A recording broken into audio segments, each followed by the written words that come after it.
So let's get into the program. This morning, corruption has remained an endemic issue in Nigeria.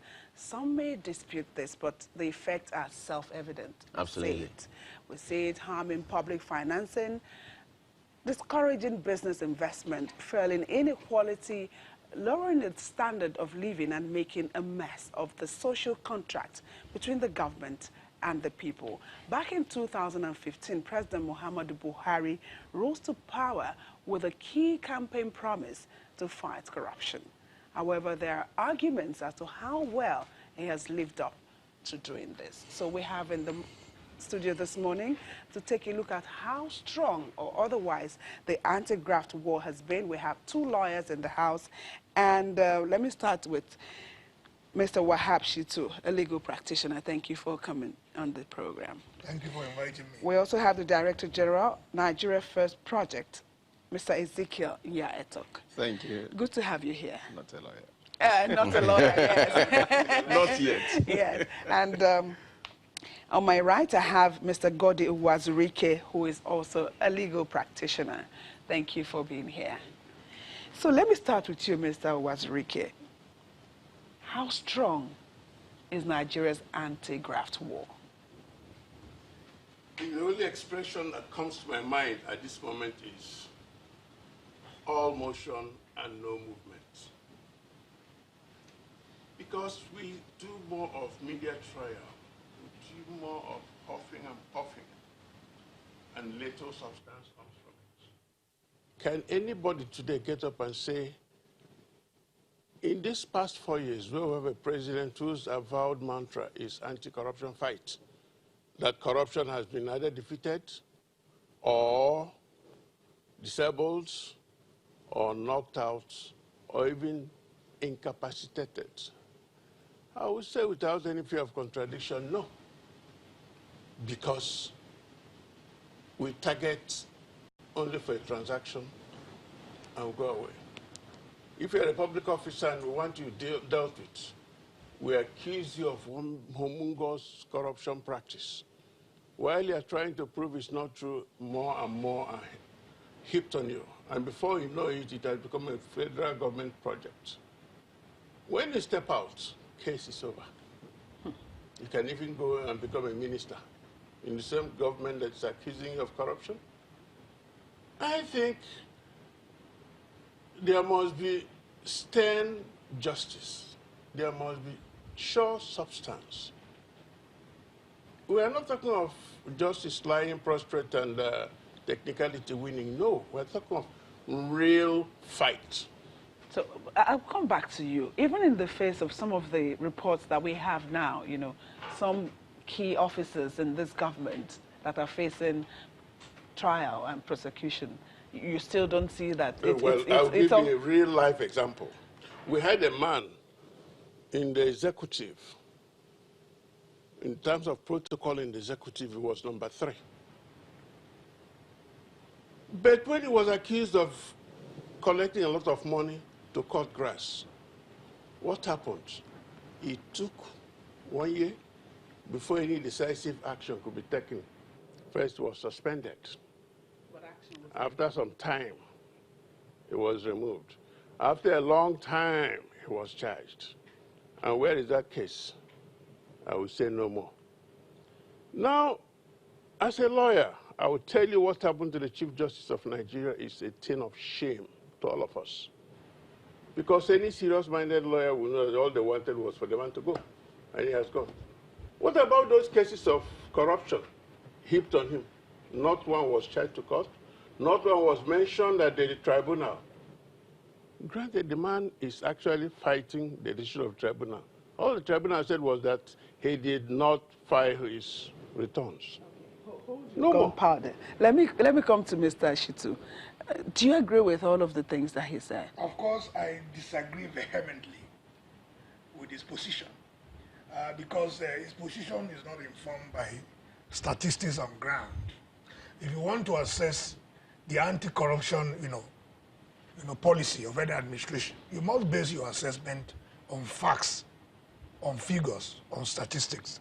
The facts and figures of today, President Buhari is the one appointed by the entire African Union to champion the anti-corruption crusade of the continent.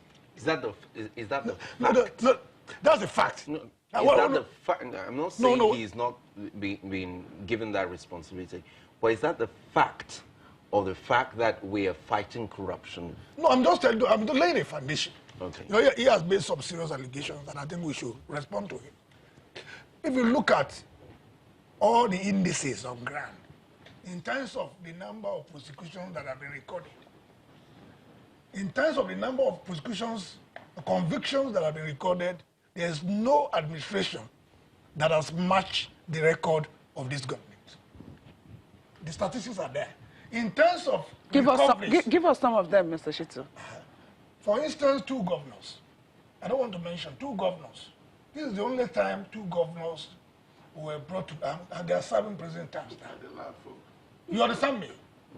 They're really, and you know, they are former governors, high-profile cases. Even chairman, the one I prosecuted up to the Supreme Court, chairman of a local government of Ogodomagongo. I don't want even to be personal. Apart from the record of conviction, it's unprecedented. In terms of loot recovery, well in excess of 1 trillion naira has been recovered by this government. In terms of setting up institutions to fight corruption, you have the Presidential Advisory Committee Against Corruption led by Sagi. And you see what Magu is doing in the FCC. You can also see what Professor Wasoye is doing in ICPC. He has just said some of these things that, those that are against the government in some way. No. You see, when we want to criticize, it's so easy to come on air and then criticize in general terms. But I think we should situate our criticism in the context of facts and figures. Have we had it so? There's nowhere in the world where corruption can entirely be banished. And you don't use isolated cases to then judge an administration. In terms of moral authority, all over the world, this president is acknowledged as anti-corrupt. All right. All over the world, this vice president is acknowledged as anti-corrupt. It's not, and you can see what is even happening now. The momentum is on the rise. All right. And I don't think it is fair to then say, oh, okay, he made specific references to certain persons. If the anti-graft agencies have charged people to court, are they supposed to take charge of the proceedings? It's in the hands of the judiciary. We are not saying that this administration is entirely flawless, but its major strength is in the area of fighting the anti-corruption war. All right. Mr. Soka. And that's my view. And my view is anchored on statistics, facts on ground. He's been gearing to say something, but we have 2 sets of foundations laid here. He says, well, it's neither here nor there, the fight against corruption. That's the chief. And he has said, look, we are fighting corruption. Yeah. But he has said, look, those that we see, that we can say are near conclusion, you can see the pattern that these are people that appear to be in the opposition. What's your own position? Okay, our people say, house they born with the pursue rat for bush. We are all Nigerians. We live in this country. We may be talking to the whole world, but within us, we know the truth. We know the facts. We know the statistics. We know the data.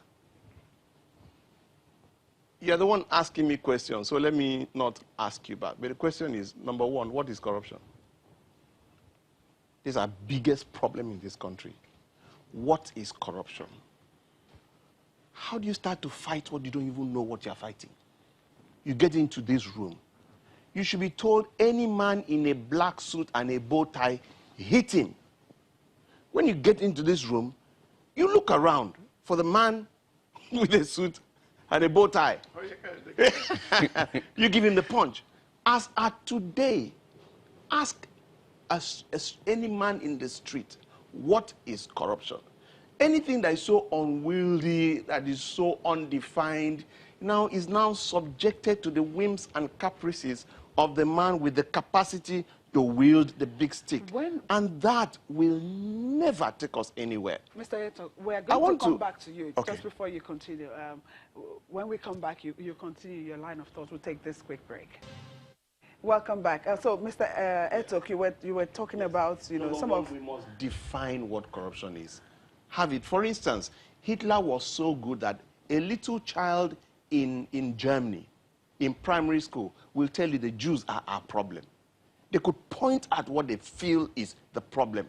As of today, corruption is killing us. The little child, I'll give you two little examples because of time so everybody can talk. There was a little boy going to a party and his uncle was carrying him. They were running late, was stopped by the police. Bring this, the man brought.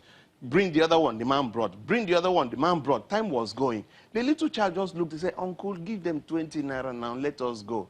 To this little child, the uncle is just being stingy, and the normal thing is settle, we go.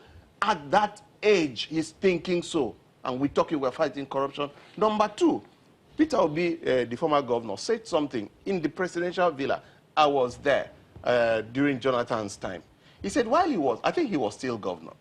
He said a woman was leaving service, and she was brought as the best woman. She's upright, she's everything, and they wanted her to just have the privilege of a handshake with the governor. And he shook the governor, he shook her and bade her well. As she was leaving, he called her back and said, do you have a house in Oka? She said, no, but we have a house in the village. And he said, you are a disincentive to your children to be upright. Because your child seeing you at this level going back to nothing is not an incentive for that child to be upright, okay? He said, and we have made it to be so as a system. He called the commissioner and said, as from today, every director that is leaving service must have at least a house in a decent location in this state. Let us know that you can serve faithfully and you don't retire into penury, but you retire into relative, good life. Not affluent. So that is creating the system. Yes. Yes. You start to fight corruption when you create a system where the honest can live a relatively decent life. We are moving too many honest people to be able to pay school fees for their children, which is basic, by doing what they shouldn't do. Or take their wives to delivery in a hospital and not in the church by doing what they shouldn't do, because we are paying them what they shouldn't earn. That is absolutely important. A system that works. You were saying something about trying to define corruption, that corruption is the man, and not Mr. Wazirike, is the man in the black suit and black tie. Yeah. I would think that you're trying to align with what he said about, well, it's selective. This corruption fight is selective. And I think I have heard that word even when President Obasanjo was there. Why I'm not... So does it mean that anyone that is accused, whether because you are in opposition and if you have a case to answer, it makes you, because I'm in the opposition. I'm not one of the proponents of selective, it's not good. But for me, do it. Because Mr. Shitu is my friend today. Who tells you that tomorrow he's going to be my friend? I'll give you a good... On this issue, I'm not your friend. Because what you are saying is not... So, you see, I think that's the problem of society. Yes. If we're in this small room and we don't seem to be able to agree on how well we have fought something as basic as corruption. Because then this puts pressure on everybody thinking, did what he has done good or not? Spirit has destroyed us as a nation.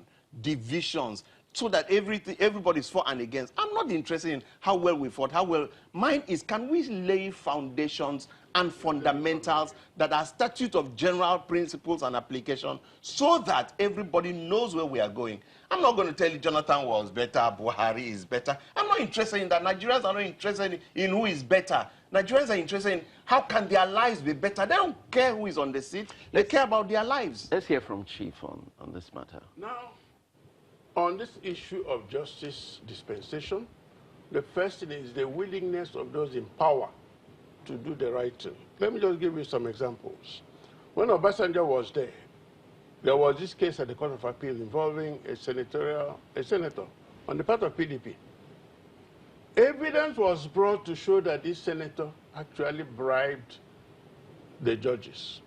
Two of them were indicted by the NJC. These two judges were known as Obasanjo loyalists. They were dismissed. Obasanjo signed the dismissal. He didn't look back. I'm happy my learned friend had talked of Jolly Yame and the man in Plateau, Darie. They were prosecuted by PDP. Even though they were PDP people, that means justice. They don't care. But what do we have today? I use an expression, all motion and no movement. You can give me all kinds of statistics, they mean nothing. But then, what does the common man see? I'm happy my brother has used the example of the police. The policeman on the road, is he afraid he will be prosecuted? No. He knows that a lot of noise will be made after some time, the matter will die down. But that if for political reasons they want you out, they will accuse you of all kinds of things. We have some cases. Head of service, one is brewing now, all kinds of things. So why would you always think that it is because the government doesn't like this person in quote, or they are done with this person, and that's why the government is politics is how to hold on the power, how to do everything you like to achieve your aim. That's politics. So is it a case of whether you do it, you are damned, whether you don't do it, you're damned? Is it the case? Exactly. In other words, what I want is for you to go. If you don't go, I will do you. Yeah. Now, there's an expression. Happily, all the people are dead now. If you dab on me, I will takai you. Okay, so... Excuse me, I don't know whether you know the meaning of that. If you dab on me, I will takai you. So anyone who you think is the government doesn't want anymore in this present administration, those are the people you think they are prosecuting. Yes. So, Mr. Shitu. Hold on. You come. No, please. Wait, let me just... It's not just the government. It could be a cabal. It could be anybody. It could be a friend of anybody. All I have to do is to heap something on you, get the press support. So when exactly are we going to find the right person to prosecute? Hold on, this is where the problem is. Hold on, you asked when are we going to find the right person? Hold on. The right person. Let him land. The right person is moving in the wrong direction. Okay. I'm talking of the right system, not person. Build around the person, it will go with time. Build up a system. People respect that system. That is why I respect the FBI more than I respect Trump today. Well, I came in here because I believe that we are going to have a very open conversation about our country. I think what the two learned gentlemen are saying is not yet. The conversation, just to set it right, the conversation is open. No, if it's open, we are allowing you to speak, and we are allowing them to speak. If it's open, then we must base our conversation on facts. Okay, so now that you have talked about facts, Mr. Shitu, Yes. let me quickly add this. The two cases that you cited earlier about the governors started, as they have said, and we all know, PDP time. Tell us about the cases that are happening now or that have happened that we can say, okay, this government is fighting corruption headlong. Thank you very much. I'm sure all of us are familiar with the concept of noli prosequi. That is the power of the state to discontinue any criminal matter. Those who were, Jolin Yame and Darie, they are all members of APC. And in spite of the fact that there's an APC government there, the cases against them were not discontinued. They were convicted under this administration. APC or the Buhari could have said, oh, let's discontinue these cases because they are now members of APC. He didn't do that. Again, if we are discussing about this, the fight against corruption is a collective fight. We are talking of the resources that belongs to all of us. And all of us are agreed that the one major obstacle to our developmental process is corruption. Correct. And then you shouldn't even be saying, the question whether, somebody who is being prosecuted belongs to opposition or belongs to this. The critical question that you should ask is there a case? If there's a case, Correct. If there's a case against someone, where it belongs to, does not matter. It's really you understand me? And even when you see government trying to make efforts to combat or fight this corruption, you label it under all kinds of, coloration. And this is not the way to go. He was talking about the definition of corruption. Corruption is derived from the Latin verb corruptus, which means a breakdown. When there's a breakdown in a system, it is corruption. Breakdown in institution, it is corruption. Breakdown in ethical and moral values, it is corruption. Breakdown in societal tradition is corruption. So that there's no government that can totally wipe out corruption. It has not been wiped out anywhere in the world. So what you look at when you are making this kind of assessment is the systems on ground that have been put in place to fight corruption. You also look at the statistics on ground in terms of convictions. I will send you details of the convictions that have been recorded, which is unprecedented in the history of this country by this administration. I will send you details of, loot recoveries in excess of trillions that have been recovered and that have been plugged back into the system. And you see what is going on. So when we come here and talk in general terms to rubbish the work of anti-corruption agencies, EFCC is working under Magu. ICPC is working under Owasawe. You see institutional framework like, Presidential Advisory Against Corruption being spearheaded by SAGE. They are working. A lot of work, whistleblowing policy of this administration. A lot of money has been recovered as a result of that. And you see all of this on the ground. You see efforts being made consistently, and then you come here and say, oh, okay. Correct. So before we look, if I, as a prosecutor of EFCC, is found guilty of any corrupt practices, they should proceed against me. Okay, so where is nobody Mr. is removed Shitu, from the process. Nobody. Let me quickly ask this question. If the government is doing this much that you have Yes. said, why is it that it's looking like not many people are seeing it? No, What is wrong? Because of the diversity of our country. There's no policy that you carry out or action you take in this country that will not be colored by some kind of prejudices. I think I beg to disagree. Yeah, no, let me just finish. You can disagree. You can disagree. I'm more concerned, for instance, ongoing investigations involving, high-profile person. I won't comment. Okay. I don't want to comment on the merits of what is going on because I'm a lawyer. I don't want to prejudice the rights of any person. But what I'm saying is that allow the anti-corruption agencies to do their work. All right, so Nigerians, what is being stolen is your commonwealth. It's the wealth that belongs to you and I. I'm not sure Mr. any Nigerian will want to obstruct that. So if you agree with that, if we agree Please, with let's- that, those who are doing this but who are making sacrifices should be applauded, should be encouraged. You don't come here and use one isolated incident and then use it to rubbish what has been going on. All right, so I'll come to Mr. Yes, Etok now. Okay, so there's this saying that says you should not just do what is right. Yeah. You must be seen to be doing what's what is right. Yeah. When Fashola was cleaning up Lagos, when he cleared Oshodi, you didn't have to do PR work about that. When in the 80s, corruption was being fought and indiscipline was being fought in this country, it was not War a against PR stunt. indiscipline. We all saw it. So how come a good number of people in the country is not feeling that fight? That's what we are saying. Let me let me say something. No. Let him Please, respond. Mr. Please. Let him. A good number of people. That's your own assessment. It's not my own I said, assessment. your assessment on the state of fighting corruption in Nigeria, is it based on facts, on ground? I'm talking about. you have the statistics? I am talking Mr. about Shitu, the this is result. We're These wasting statistics precious we have- time on. Yes. Please, let me say something. Yes. This is very important. Mr. Shitu, I'm not in APC, I'm not in PDP. Okay. Do you understand me? I am the Director General of Nigeria First Project. I'm for Nigeria. I'm for Nigerians. Thank you. I'm not interested about the executive, the judiciary, blah, blah. I'm interested about the man on the street. How can we, as Nigerians, but we have leadership.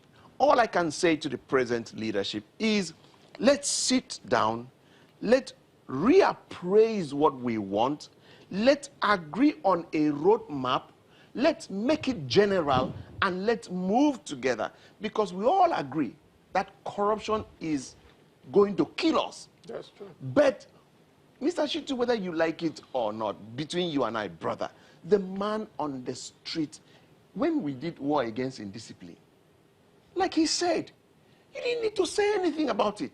We felt it, we saw it. And there was a very high level of expectation on the presidency okay, on account of the person, the individual. Now, Mr. Buhari is a very good man. I know that for a fact. Thank you. But we Nigerians, I put something up this morning. I need to bring it up. Just 1 second. We expect that leadership knows what to do. Leadership is elected to do. They may not know. It is the responsibility of the citizens to be able to bring up what to do. If that leadership is responsive and responsible, they will take it and do, because as citizens, you may not be able to do. They are elected to do. So my position, one of the things that actually excited me when I heard this report was I came across something from the Senate in terms of principles that they are laying general in the area of fighting corruption. I found it very exciting. And I want to appeal to every well-meaning Nigerian. Pitch your tent. Throw up any ideas you think can be useful. There is a particular system being set up to sift all ideas, synthesize them, and bring it. And that's privileged information I have from the Senate. So let us forget about whether PDP was better, APC was better. Let us come as Nigerians to redefine corruption and the way to get out of this mess we are in. So talking about all Nigerians, you have said that we need a system. Yes. Mr. Wazirike, we are closing down on this segment of the discussion. What would you also recommend? Perhaps looking at the judiciary, the role of the judiciary in this. Now, the judiciary has always protected its independence from outsiders. An independent judiciary is an asset to everybody. Every occupant is a temporary occupant. So if you emasculate the judiciary, one day it will come to you.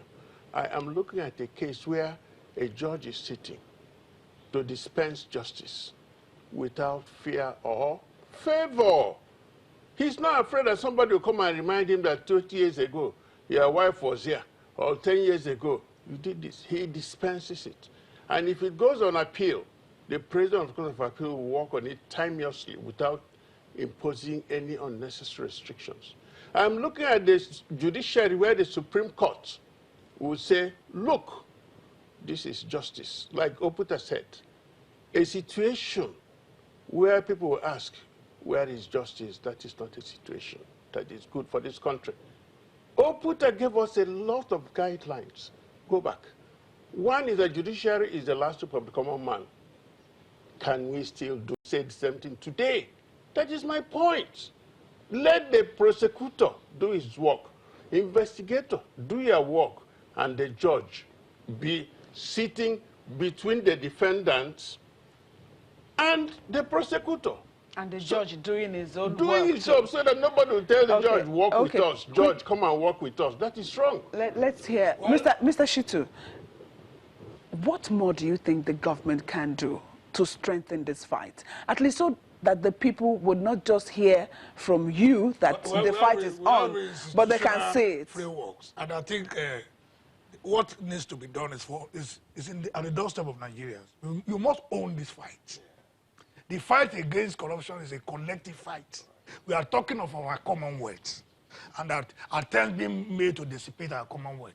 I agree with some of your submissions. So now we are... I agree with some of your submissions that we need to strengthen it. Yes. We need to appreciate the work of the anti-graft agencies, and also advocate for strengthening the operations. Right. You, me, everybody, we need to now own this fight and see that we move it forward. That is the way to go. It's not by coming and saying, oh, A is being proceeded again because it's this, B is being proceeded again because it's this. The question is, if you are being proceeded again, is there a ground for proceeding against you? That's the question. Have you committed an offense? Let's all own the fight. Let's all own the fight. This is our country. It belongs to us. And let us encourage Mr. President, in our who is different corners, we all should own the fight. Thank you so much for coming on this morning. We've been having a chat with the Director General, Nigeria First Project, Mr. Ezekiel Iya-Eto, also a legal practitioner, Mr. Wahab Shitu, and another legal practitioner, Mr. Godi Wazirike. Thank you for sharing your thoughts with us this morning. Thanks for having me. Thank you very much. And we'll take a quick break. When we come back, we'll be talking about the federal government's ban on... Yes, the directive yes, that to stop forex to importers of food. That's in a moment.